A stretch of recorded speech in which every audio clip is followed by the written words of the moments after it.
بسم الله الرحمن الرحیم. په بریکس کې دلته موږ سره سیکشن بریک ده.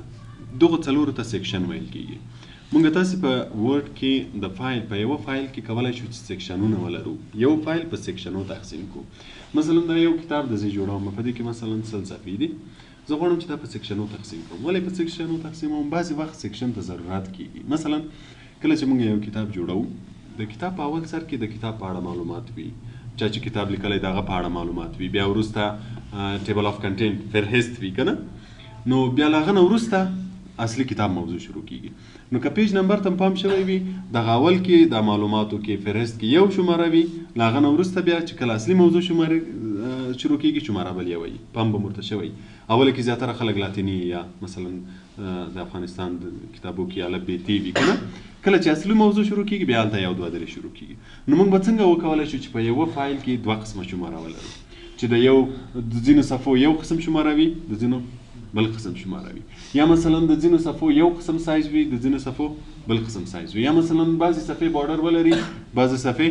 بارډر ونه لري. په همدا یوه فایل کې زه مثلا داسې مختلف سیټینګونه غواړم چې د بعضو پیجو شماره یو قسم وي، د بعضو بل قسم وي، د بعضو بارډر ولري، د بعضو بارډر ونه لري. دغه به موږ څنګه حلوو؟ د دې لپاره موږ تاسو له چیش نه استفاده کوو؟ له سیکشن نه استفاده کوو. یو فایل په سیکشن باندې تقسیموو، په دوه سیکشنه، په درې سیکشنه، هر څومره چې ضرورت وو هغومره سیکشنونه. مثلا که زه غواړم چې دوه قسمه شماره وي، اوله صفحې یو قسم شماره ولري، اصلي موضوع چې شروع کیږي بل قسم شماره ولري، نو زه به فایل په څو سیکشنه تقسیم کوم؟ په دوه. مثلا هر وخت کې چې داسې ضرورت کېده چې یو د یوې صفحې ډیزاین یو قسم ته وي، د بلې صفحې ډیزاین بل قسم ته وي، په هغه صورت کې به موږ سیکشن جوړوو، سیکشن به بدلوو. کله چې سیکشن چینج کو، بیا هر سیکشن لکه جدا فایل غوندې هر سیټینګ چې موږ وغواړو هغه سیټینګ ورکولی شو. نو دغه څلور واړه چې د سیکشن اضافه کوي، دا هم سیکشن اضافه کوي، دا فقط لږ تغییرات پکې دي. مثلا که چیرته اوس زه دا اوله صفحه لرمه، بله صفحه اضافه کومه او سیکشن هم اضافه کوم. کله چې موږ دا کلیک کوو، دا صرف صفحه اضافه کوي، سیکشن نه اضافه کوي. یعنی اوس هم دا دواړه صفحې یو سیکشن دي. یا مثلا دا اضافه کوم، اوس هم څو سیکشنه دي؟ یو سیکشن دی. کله که موږ هیډر فوټر وګورو، دلته به صرف او صرف څه شی لیکل شوي وي؟ هیډر. که چیرته موږ سیکشنونه ولرو، بیا به دلته سیکشن هیډر لیکل شوی وي. مثلا که دا اول سیکشن وي، نو دلته به سیکشن 1 هیډر لیکلی وي. که دویم سیکشن وي، سیکشن 2 هیډر به لیکلی. اوس که زه ټولو صفحو ته لاړ شم، ټولو صفحو کې هیډر لیکل شوی. نو که چیرته اوس مثلا زه له دې درېیمې صفحې نه وروسته، مثلا دا درېیمه ده، د دې صفحې نه وروسته زه غواړم چې یو سیکشن اضافه کړم، هم صفحه اضافه کړم هم سیکشن اضافه کړم. په هغه صورت کې به بیا دغه اول کلیکوئ، نیکسټ پیج. دا هم سیکشن اضافه کوي او هم پیج اضافه کوي. اوس که زه دا کلیک کړم، ګوره زموږ ستاسې صفحې به اوس څو شوي؟ 3. اوس که زه دلته ډبل کلیک وکړم، ګوره دا څه شی شو؟ سیکشن 1 دا سیکشن 2. اوس که ټولو کې وګورئ، ګوره دا ټول اول سیکشن ده، نو هیډر 1 سیکشن، دا مینې اول سیکشن ده، دا صفحه هم د اول سیکشن مربوط ده، خو دلته بیا سیکشن 2 شو. اوس که زه د سیکشن 2 کې صرف کنټرول انټر ووهمه، یا له دې ځای نه صرف دا یو کلیک کړمه، دا د سیکشن 2 صفحه اضافه شوه. بیا انټر وهم، دا په کوم سیکشن کې اضافه شوه؟ سیکشن 2 کې. اوس که زه دلته هیډر فوټر کلیکم، ګوره دا هم سیکشن 2 دا بیا سیکشن 1 شو. نو که کله موږ تاسې غواړو چې سیکشن هم اضافه شي او پیج هم اضافه شي، په هغه صورت کې چې دا موږ تاسې به نیکسټ پیج کلیک کوو، هم صفحه اضافه کوي هم سیکشن اضافه کوي. کانټینیوس بیا په کوم ځای کې چې کرسر یې کوي، په هماغه ځای کې سیکشن اضافه کوي. مثلا که زه غواړم چې په دې صفحه کې ما بعضې خط لیکلی ده، د دې ځای زه له دغه کرسر نه وروسته غواړم چې دا طرف یو سیکشن شي، دا طرف بل سیکشن شي. په هغه صورت کې بیا موږ تاسې څه شی کلیک کوو؟ کانټینیوس کلیک کوو. نو دا کرسر چې دلته ده، لاندې به یو سیکشن شي، بره به بل سیکشن شي. خو دغه سیکشن چې کله موږ تاسې د پیج سیټینګ جدا غواړو، مثلا زه د دې صفحې د دې سیکشن د صفحو سایز یو قسم غواړم، د دې سیکشن بل قسم غواړم، نو یوه صفحه خو بیا دوه قسمه نشي کېدلی که نه. په هغه صورت کې دا خپله بېرته بلې صفحې ته اوړي، دا سیکشن خپله بلې صفحې ته اوړي. خو بعضې مثلا موږ تاسې پرون لاین نمبر وویلې، که زه ورته وایم چې ریسټارټ ایچ سیکشن، په دې معنا چې دا لاین نمبر د په هر سیکشن کې جدا جدا شي. اوس ګوره زه به دلته یو څه خط نور هم ولیکمه، لاین نمبر به ورکړم، کانټینیوس به فعلا ورکړم. نو اوس ګوره دا اوله دلته شماره له څونه شروع شوې؟ له 3 نه شروع شوې. په دې سیکشن کې تر اوسه هېڅ شته هم نه، که په دې سیکشن کې زه ګوره دې سیکشن کې شماره شته هم نه ولې نشته چې د هغه سیکشن سیټینګ جدا ده د دې سیکشن سیټینګ جدا ده که زه غواړم چې دغه ځای کې یو سیکشن بل ور اضافه کړم اوس ګوره زه کانټینیوس کلیک کوم دا طرف یو سیکشن ده دا طرف بل سیکشن اوس زه ورته وایم چې ریسټارټ ایچ سیکشن شماره دې په هر سیکشن کې له سره شي نو ګوره د دې سیکشن شماره جدا ده د دې جدا شو خو که کله موږ تاسو وغواړو چې د پیج سیټینګ هم جدا کو مثلا بار زه A4 ورته وایم لاندې A5 ورته وایم A5 لږ وړې صفحې دي کنه نو بیا دا یو صفحه خو A4 A5 نشي کېدلای په هغه صورت کې څه کېږي چې دا خط ټول بلې صفحې ته وړي هغه طرف به یو سیکشن شي دا به بل سیکشن شي خو دغه ضرورت کې که ته غواړې چې صرف لاین نمبر چینج شي یا بعضې نور سیټینګونه چې صرف هم د یوه پیج مربوط وي او ته غواړې چې سیکشن بدل کړې نو په هغه صورت کې بیا موږ تاسو کنټینیوس نیکسٹ چې کلیک کوو هم صفحه اضافه کیږي هم سیکشن اضافه کیږي دا صرف او صرف کوم ځای کې چې کرسر وي هماغه ځای کې سیکشن اضافه کوي بل ایون او اوډ پیج بیا څه کار کوي که چیرې زموږ ستاسې کرسر په طاق صفحه کې وي لکه دا اوس چې په کومه صفحه کې ده پنځمه صفحه کې نو که چیرته زه دلته اوډ پیج کلیک کړم دا له طاق نه طاق ته ځي له پنځه نه به اووه ته لاړ شي او سیکشن به هم چینج شي منځ کې به یوه صفحه خالي پاتې شي اوس ګوره دا پنځمه صفحه ده زه دا کلیک کوم نو اوس به ګوره زموږ ستاسې کرسر کومې صفحې ته راغی اوومې صفحې ته مابینځ کې به یو پیج خالي پاتې شوی ګوره دا سیکشن 4 شو دا سیکشن 2 شو نو که چیرته غواړئ چې له طاق نه طاق ته لاړ شئ په هغه صورت کې به بیا ایون کلیکوئ او که له جفت نه جفت ته ځئ په هغه صورت کې به ایون کلیکوئ که اوس مثلا زما کرسر په شپږمه صفحه کې اوس زه غواړم چې یو سیکشن اضافه شي او یوه صفحه ترمنځ خالي پاتې شي بیا به ایون کلیک کوم نو دی به له شپږ نه څو ته لاړ شي اته ته به لاړ شي ایون پیج اوس ګوره اته ته راغی اوس به دا طرف یو سیکشن وي دا طرف به بل سیکشن وي نو دا کله چې موږ تاسو غواړو چې سیکشن جدا شي په هغه صورت کې به له بریک نه استفاده کوو اوس به لاړ شو یو نوی فایل به واخلو په دې کې به یو څو سیکشنه جوړ کړو اوس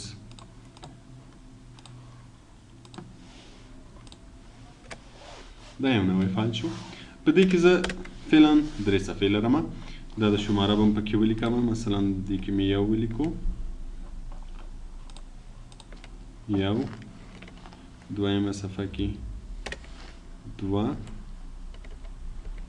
او دریمه صفحه کې درې له دې نه وروسته غواړم چې سیکشن بدل شي تر څو د دغو سیټینګ یو قسم ته شي دغو سیټینګ بل قسم ته شي نو دلته ځمه دلته مثلا نیکسټ پیج کلیک کوم چې بل پیج راشي اوس ګوره کله زه ډبل کلیک کوم دا طرف یو سیکشن شو دا طرف بل سیکشن شو دې سره به ولیکم مثلا سیکشن 2 دا کوم پیج ده دا مثلا اول پیج ده بیا کنټرول انټر وهم چې په دې سیکشن کې بل پیج اضافه شي دا دویم پیج دا دریم پیج اوس موږ تاسو څو سیکشن دلته لرو دوه سیکشن لرو او هر سیکشن څو صفحې لري درې صفحې لري اوس ګوره که انټر ووینې معلوم به شي دا درې اوس زه غواړم چې د اول سیکشن سیټینګ یو قسم ته شي د دویم سیکشن سیټینګ بل قسم ته شي نو اوس ګوره موږ تاسې په دې ځای کې په لیاوټ کې سایز وویلې مارجنز مو وویلې کالمز مو وویلې دا دومره سیټینګونه مو ویلي دي یا مثلا په ډیزاین کې موږ تاسې پیج بارډر وویلې واټر مارک د شان مو وویلې اوس ته کولی شي چې د هر سیکشن سیټینګ جدا جدا کړي مثلا زه په لیاوټ کې غواړم چې سایز یې چینج کړم دلته راځم پیج سیټ اپ ته پیج سیټ اپ کې ورته وایم چې صفحه دې لینډسکیپ شي کوم سیکشن که چیرته ګوره دلته هول ډاکومنټ مونږ کلیکوه هول ډاکومنټ معنا ټولې صفحې دې چینج شي چې هر څو سیکشنه وي که مونږ دس پوینټ فارورډ کلیکوه نو چې چیرته به هم کرسر ایښی ول هغه نه وروسته صفحې چینجېدې خو اوس ګوره دلته یو اپشن بل هم اضافه شوی د دس سیکشن په نوم دس سیکشن معنا دا کوم سیکشن کې چې کرسر ایښی دغه سیکشن دې چینج شي نور دې نه چینجېږي دا اپشن څه وخت اضافه کېږي کله چې موږ تاسې سیکشن ولرو سیکشن ونه لرو دا اپشن دلته موجود نه وي اوس زه دا کلیک کوم اوکې کوم اوس ګوره لږ به یې زوم آوټ کړو چې پوره ښکاره شي ګوره دا درې صفحې لینډسکیپ دي له هغه نه وروسته بیا نورې څنګه دي نورې درې صفحې بیا پورټریټ دي د دې سیټینګ یو شانته شو د دې بل شانته شو نو که چیرته موږ تاسې سیکشن ولرو هر سیکشن ته موږ تاسې جدا سیټینګ ورکولی شو هر قسم سیټینګ چې موږ وغواړو هماغه سیټینګ ورکولی شو مثلا زه د دویم سیکشن کې کرسر ږدم راځم پیج ډیزاین کې پیج بارډر ته پیج بارډر ورکوم مثلا دا بارډر ورکوم چاته یې ورکوم که چیرته ټولو پیجو ته یې ورکوم نو بیا به څه شی کلیک کوم هول ډاکومنټ نو بیا به دواړه سیکشنونه یا هر څومره سیکشنونه چې ولرم ټول به بارډر واخلي خو که صرف د یو سیکشن ته ورکوم بیا د سیکشن به کلیک کوم اوس چې زه وکې کوم نو ګوره دا سیکشن به بارډر لري دا سیکشن به بارډر نه لري نو دغسې سیټینګونه چې موږ تاسې ویلي دي دا کولی شو چې هر سیکشن ته جدا جدا ورکړو بل مهمه پکې مونږ تاسو هیډر فوټر ویلی وو مثلا زه غواړم چې هیډر فوټر د هر سیکشن جدا جدا شي یا مونږ تاسو پیج نمبر ویلی وو پیج نمبر د هر سیکشن جدا جدا شي هم کولای شي. اوس مثلا زه د اول سیکشن ته راځم دې ته غواړم چې هیډر ورکم هیډر مې کلیک کو دا هیډر به کلیک کوم. اوس مثلا ما دلته یو خط ولیکو د باریا په اوس که زه دا کلوز کوم ګوره اوس دواړو سیکشنو کې به وي لږ به یې زوم کړم ګوره دې کې هم شته او دې کې شته که نشته نشته که نه که بارډر به یې ورې 300 کړو نو بیا به ښه معلوم شي چې اوس داسې نه چې بارډر شاته پټ نه وینې شته د بارډر شاته وو که نه. نو ګوره اوس چې مونږ تاسې هیډر فوټر ورکړو نو دا سیکشن هم لري دا سیکشن هم لري خو زه غواړم چې دا سیکشن یې ونه لري یا مثلا د دې سیکشن هیډر بل شی وي نو کله چې په دې کې کرسر کېږدو ګوره مونږ تاسې هیډر فوټر کې دلته یو 3 آپشنه پرېښي وه پریویس نیکسټ لینک ټو پریویس. نو اوس ګوره که دې ته هم پام شي دا لینک ټو پریویس چې ده د سرنګې خیره ده دا په دې معنا چې دا کلیک ده کله چې دا کلیک وي د سیکشنو هیډر یو شانته وي یعنی د دې هیډر چې ده له دې سره لینک ده څه شی چې د هغه هیډر وي د دې به هم همداسې وي خو که وایم چې لینک دې نه وي نو دا به ایسته کړم کله چې مې دا ایسته کړو اوس که زه دا چینج کړم دلته که زه هر شی ولیکم مثلا دلته زه صرف انسټیټیوټ لیکم اوس ګوره که زه بره وګورم بره سیکشن کې بریا لیکلی لاندې سیکشن کې انسټیټیوټ د دې سیکشن ټولې څپو کې به انسټیټیوټ لیکلی وي نو موږ کولی شو چې هیډر فوټر هم د هر سیکشن جدا جدا که پیج نمبر ورکوو هم همداسې کولی شو. اوس مثلا زه د اول سیکشن کې کرسر کړم دلته پیج نمبر ورکوم چې دا نمبر دې راشي اوس ګوره دې نمبر ته څو پورې راغی 3 پورې دلته نمبر شته څو پورې راغلی 4 اوس دې کې زه کرسر کړم د فوټر لینک یې هم ختموم چې فوټر دې هم دغه سیکشن سره لینک نه وي لینک مې ایسته کړو اوس مثلا دا زه بیخي ډیلیټوم اوس ګوره دې سیکشن کې نمبر شته دې سیکشن کې نشته اوس یې زه راولم خو بل قسم نمبر مثلا 1 2 3 نه ABC راولم همدا نمبر به کلیک کړم خو فارمټ به یې چینج کړم فارمټ مثلا ورته وایم چې ABC دې راشي او له څو نه دې شروع شي A نه دې شروع شي اوکې که اوس ګوره دې سیکشن له شماره له A نه شروع شوه همداسې به مسلسل ځي او هغه وګوره 3 نو کله چې مونږ تاسې مثلا یو کتاب جوړو چې په هغه کې اول صفحو کې مونږ تاسې معلومات لیکو د فهرست جوړو د هغو شماره یو شانته کوو د بل شانته کوو نو بیا به سیکشن هغه معلومات په یو سیکشن تقسیمو دا نور به بل سیکشن تقسیمو نو بیا به شماره دغه یو شانته وي د بل به بل شانته وي دې ته سیکشن وایي. نو که کله غواړو چې سیکشن ور اضافه کړو په لیاوټ منیو کې به له دې څلورو نه استفاده کوو دا څلور واړه سیکشن اضافه کوي صرف فرق به څه وي چې دا به هم یوه صفحه اضافه کوي هم به سیکشن اضافه کوي دا به چې په کوم ځای کې کرسر وي همالته به سیکشن اضافه کوي دا به له طاق صفحې نه طاق صفحې ته ځي منځ کې به یوه خالي پرېږدي سیکشن به اضافه کوي دا به له جفت نه جفت ته ځي په منځ کې به یوه صفحه خالي پرېږدي او سیکشن پورې اضافه کوي خو سیکشن چې اضافه شو موږ د هر سیکشن سیټینګ جدا جدا کولی شو. پوه شوئ په دې باندې سوال یا پوښتنه که سوال پوښتنه لرئ زه به دا ویډیو کړئ اوس به ځو مخته به ځو نور درس ته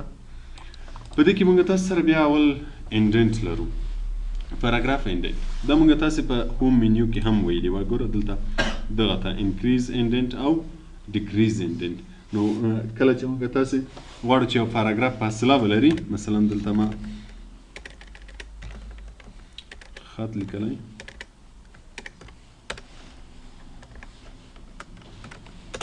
یو پاراګراف د انټر به نه وهم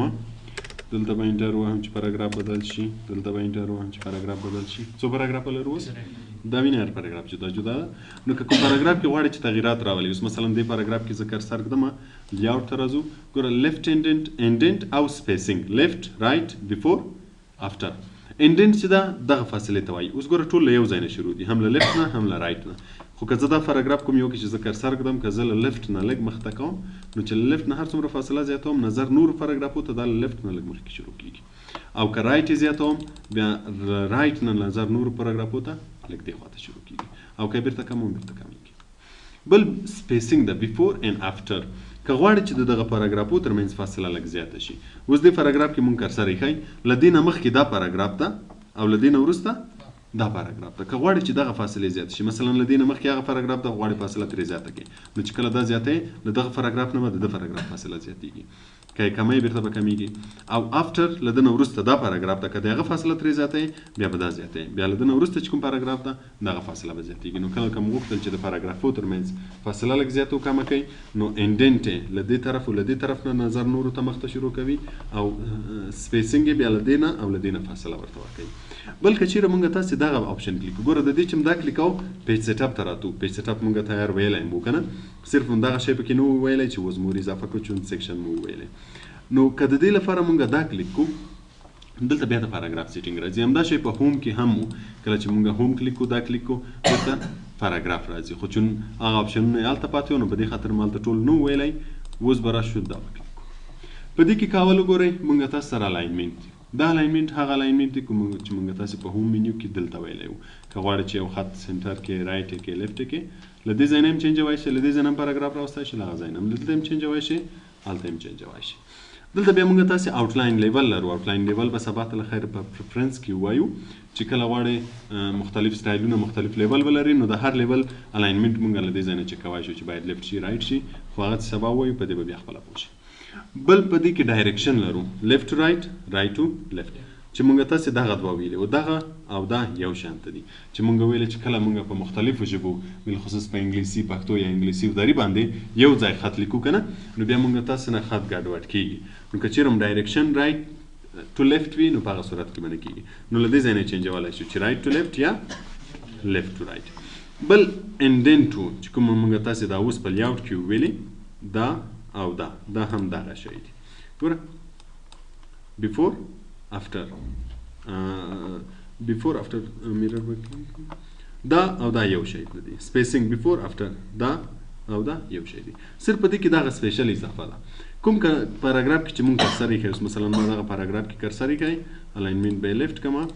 که دا پاراګراف د اول لاین نه غواړي چې لږ مخته شي نو په هغه صورت کې بیا مونږ تاسې دلته فرست لاین کلیک کوو نو ته کولی شي چې دا کوم پاراګراف چې مونږ کرسر یې کوي د دې اول لاین لږ مخته کړي هر څومره چې غواړي ګوره نظر به نور ته مخته شي که بیرته کمیږي او که چېرته هینګینګ کلیک کړي هینګینګ معنا دا چې اول لاین نه دا نور لاینونه یې بدون له اول لاین چې هر څومره لاینونه یي مونږ تاسې دلته کولی شو چې مخته یې کړو یا یې شاته کړو اوس که زه هر څومره فاصله ورکوم نظر اول لاین ته دا نور لاینونه یې مونږ مخته کولی شو او که چېرته نن کو نو ټول به بیا چې څومره فاصله مونږ دلته ورکړې وي هماغومره به راځي که چېرته دا ورسره ټیک مارک کړو میرر انډنټ دا مطلب دا چې د لیفټ او د رایټ فاصله د یو شانته وي د دې طرف او د دې طرف فاصله د یو شانته وي نو ګوره چې کله زه یو زیاتوم بل به هم بیا ورسره اضافه کېږي که چېرته یو کموم بل به هم دواړه به بیا یو شانته وي دا فاصله به یو شانته وي او دا سپیسینګ شو لکه څنګه چې مونږ تاسې په دې ځای کې دغه سپیسینګ ویلې نو دا سپیسینګ او دا سپیسینګ یو شانته دي صرف په دې ځای کې بیا مونږ تاسې لاین نمبر یا لاین سپیسینګ لرو لاین سپیسینګ مونږ تاسې دلته هم ویلی وو او په هوم منیو کې مو دلته هم ویلی وو ځکه درته ښیم چې دویم وار بیا درته تکرار شي په دې ځای کې هم مونږ تاسې لاین سپیسینګ ویلی وو که کله مو غوښتل چې د کوم لاین د کوم پاراګراف د لاینو سپیسینګ زیات کړئ له دې ځای نه هم کولی شئ او له دې ځای نه هم کولی شئ چې باید څومره وي مثلا دا دلته درته پریویو ښیي چې دومره وي هر څومره چې زیاته یا له دې ځای نه مونږ تاسې خپله بیا ټاکلی شو چې باید څومره فاصله ولري هر څومره چې ورکړې اوکې کې دوی ترمنځ فاصله هغومره زیاتېږي دې شي ته پاراګراف وایي په دې کې پاتې کېږي ټابز بله جدا موضوع ده له پاراګراف نه نو هغه به بیا سبا ته له خیره ووایو په دو کې که څه مشکل لرئ پوښتنه وکړئ او که یې نه لرو نو لاړ به شو عملي کار